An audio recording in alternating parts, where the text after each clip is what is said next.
President-elect Joe Biden inherits a health crisis, a slower than promised vaccine response, and an economy far below pre-pandemic strength. The pandemic has devastated the economy, and the winter, no question, will be dark.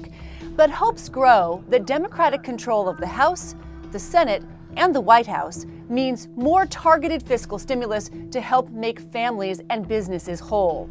Biden calls stimulus efforts so far a down payment and says more relief will be needed to get this economy back on track. Wall Street is taking him at his word.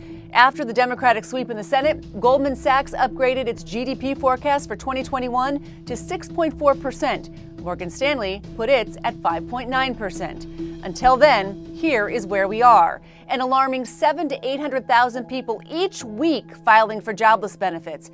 In normal times, historically, that number is more like 300,000.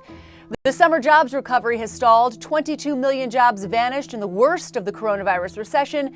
When business reopened, millions went back to work. But the resurgent virus means business is anything but back to normal.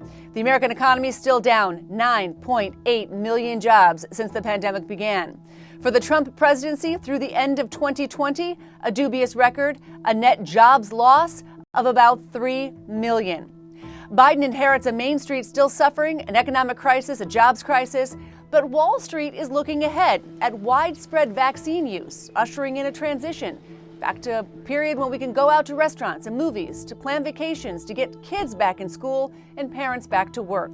A terrific year for investors in 2020. The S&P 500 up 16.3%, the Nasdaq up just over 43%, and record highs all around. The big hope for the new year? Main Street catches up to the optimism on Wall Street.